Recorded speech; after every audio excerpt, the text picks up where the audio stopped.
Yo,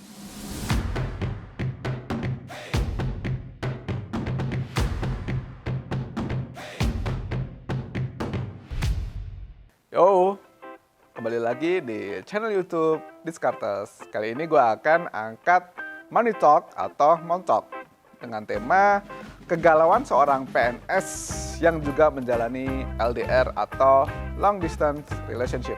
Jadi di Montalk ini gue akan bedah kasus dari teman-teman dari kalian semua yang mengirimkan kasusnya ke gue. Sekarang kasusnya dari seseorang yang bernama Udel. Itu bukan nama asli, pakai nama samaran. Kalau nama asli bisa berabe, bisa repot. Seorang pria dengan usia 22 tahun. Gua kasih lihat sekalian bagannya, presentasinya biar teman-teman bisa baca, bisa pelajari bareng. Kondisinya pekerjaan seorang ASN atau PNS dengan dana darurat belum sampai 6 kali spending, kemudian net worth-nya di angka 45 juta rupiah. Kasusnya gue bacain. Saya PNS dengan usia 22 tahun, income per bulan 7,5 sampai 9 juta tergantung lembur dan SPD. Buat teman-teman tahu, SPD itu kayak kalau misalnya melakukan perjalanan dinas, jadi dia dapat tambahan uang perjalanan dinas gitu. Bonus kalau di total setahun sekitar 30 juta rupiah. Alright. Tahun ini adalah tahun ketiga saya bekerja. Goal terdekat adalah menikah tahun depan. Dengan budget yang masih sedang berusaha dikumpulkan. Masih kurang 50 juta lagi Kakanda. Pengeluaran rutin sekitar 5 juta per bulan.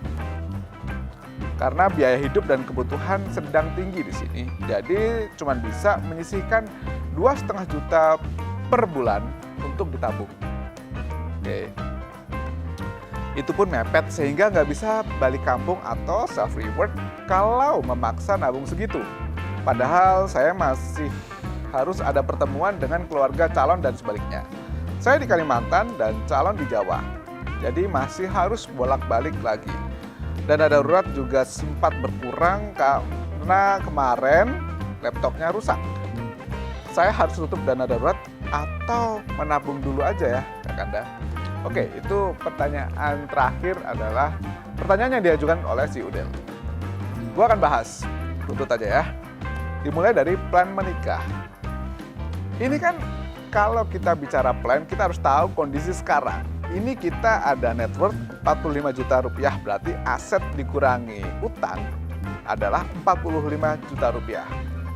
Dengan rencana menikah tahun depan masih kurang 50 juta rupiah. Berarti total untuk biaya pernikahan idamanmu adalah 95 juta rupiah.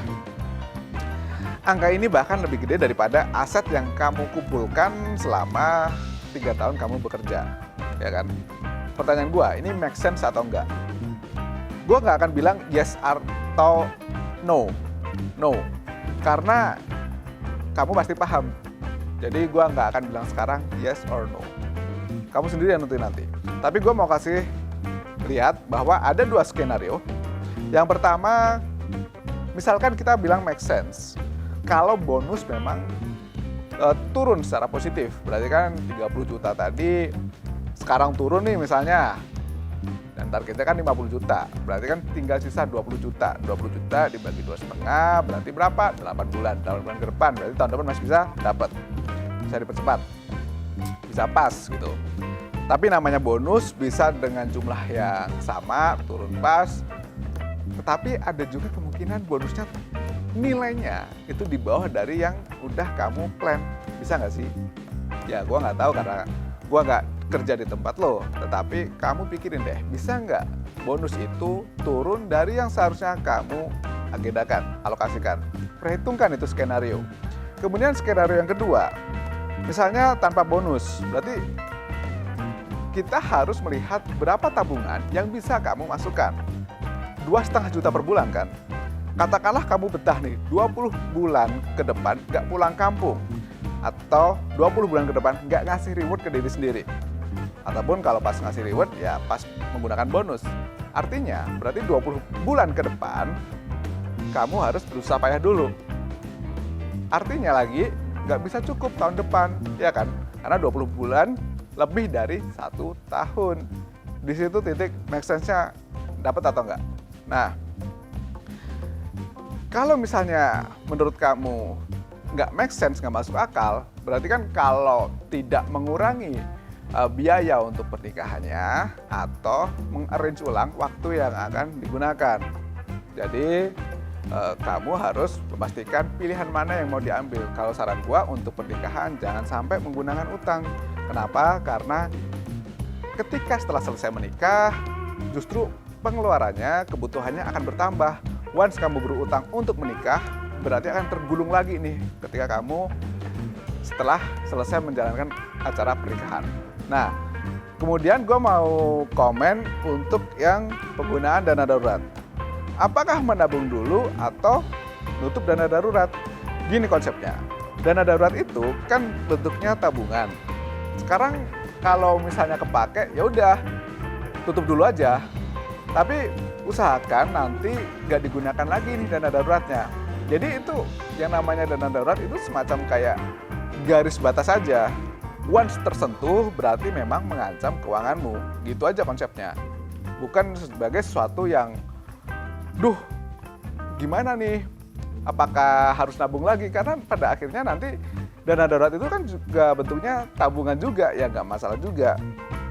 Itu. Terus kemudian yang mau gue komenin lagi adalah posisi LDR nih. Pasti banyak kebutuhan. Gue akan tanya, apakah kamu masih punya waktu kosong di luar jam kerja? Atau apakah kamu punya skill lain di luar pekerjaan kantor? Nah, salah satu bagian terbesar yang menyodot itu kan bagian transportasi. Konsekuensinya harus ada pekerjaan tambahan yang bisa nutup untuk transportasi tadi. Misal, kalau transportasi pulang pergi itu butuh 1,5 juta per 2 bulan, ya berarti ada nggak pekerjaan-pekerjaan tambahan di luar pekerjaan kantor yang tidak mengganggu pekerjaan kantor, menghasilkan juga 1,5 juta per 2 bulan. Gitu. Itu aja, dan mudah-mudahan acara kamu bisa lancar buat teman-teman yang mau menikah, buat teman-teman PNS. Mudah-mudahan goal kalian segera tercapai. Sampai jumpa lagi di video Diskarte selanjutnya. Thank you and bye.